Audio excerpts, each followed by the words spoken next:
If white immigrants can come to this country 50 years ago with nickels and dimes and no education, and come here and pool their little nickels and dimes and no education, and set up little stores, develop these stores into larger stores, develop this into an industry which creates job opportunities for whites.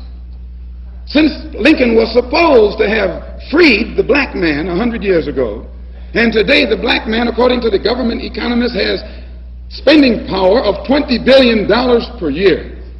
We feel that with the black man spending $20 billion a year, not setting up any businesses, not creating any industry, not creating any job opportunities for his own kind, he's not in a moral position to point the finger today at the white man and tell the white man that he's discriminating against him for not giving him a job in factories that he himself set up.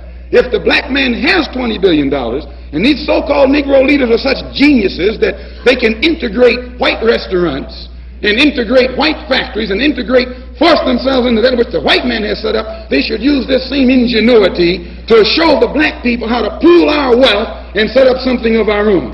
And then we won't have to force our way into his anymore. One more thing I would like to point out concerning what he said about 125th Street. We don't waste our time on 125th Street, but you can reach more people in the street who want to change than you can in the bourgeoisie society, the bourgeoisie church, and the bourgeoisie circles. Our program is directed toward the man in the street.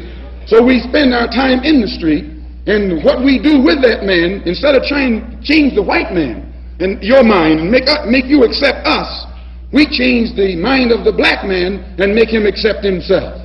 And as soon as he accepts himself, he'll solve his own problem. He won't be trying to force himself into your factory and into your bedroom and into your kitchen.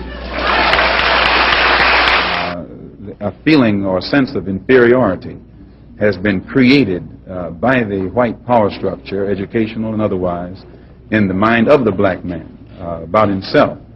And Mr. Muhammad's entire approach is to restore to the black man a knowledge of himself, a knowledge of his people, his cultural roots. And by doing this, this restores his racial identity, his racial dignity, his confidence as a race, racial confidence in his own kind. And when he gets this self-confidence, he's then able to stop blaming and begging the white man and is then able to stand on his own feet. If it were possible for them to get a fair trial, there would be no necessity for a trial at all. These are the victims of police bullets. And you don't take the victim in court as a criminal. You take the one who shot the victim in court. And it is the police who should be on trial. The white man doesn't even come into my attitude. Mr. Muhammad teaches us to love our own kind and let the white man take care of himself. For a white man today, sir, after kidnapping millions of black people from Africa, stripping them of all human characteristics and relegating them to the role of chattel or cattle or animals, commodity, merchandise that could be bought and sold at will, and then 100 years since the Emancipation Proclamation, using every type of deceptive method to further us into slavery, called second-class citizenship, I think that it would take a whole lot of nerve for white people today to ask Negroes, do they hate them? Well, only because many of the so-called civil rights groups have been afraid. And in some cases, we ourselves haven't been as flexible as we could be.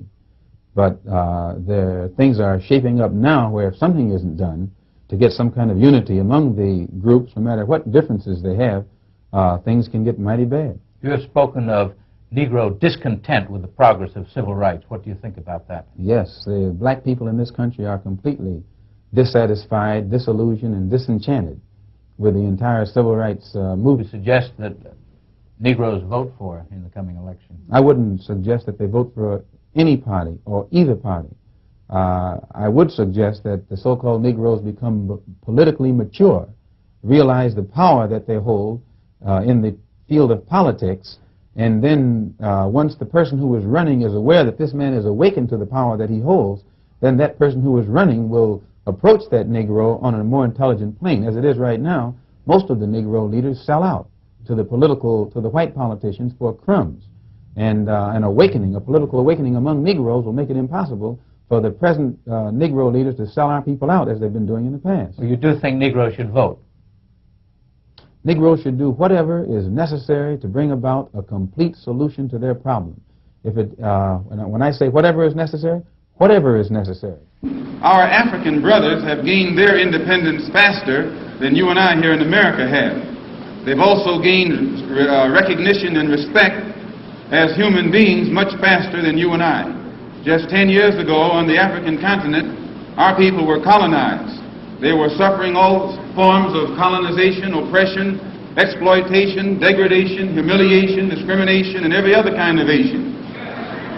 And in a short time, they have gained more independence, more recognition, more respect as human beings than you and I have. And you and I live in a country which is supposed to be the citadel of education, freedom, justice, democracy, and all of those other pretty sounding words. I don't see where job opportunities will affect, I don't see how passage of the bill will affect job opportunities for black people when there's no law now that can create opportunities in employment even for white people. The whole system in this country, the economic system, is such that jobs are scarce. Automation is limiting jobs. It's decreasing jobs. And as automation eliminates the job opportunities, legislation will not create job opportunities. All it will do is bring about friction and hostility between the two races. Anytime you have to pass a civil rights bill to make voter registration or voting opportunities increase for black people in this country, that in itself is a slap at the entire system of democracy. The only thing that will affect voter registration is when our own leaders form some kind of political education program that makes our people become more politically mature, politically alert, and aware of what their involvement and participation in politics will bring them. So it's not so much voter registration without voter education is a waste of time. Legislation will do neither. The problem of the black people in America is inseparable from the problem of oppressed people all over the world. And until the leaders of black America realize that our problem is inseparable from the entire international problem, we will be considered a minority, will be considered an underdog, and will be begging for the things that we should have had when we were born.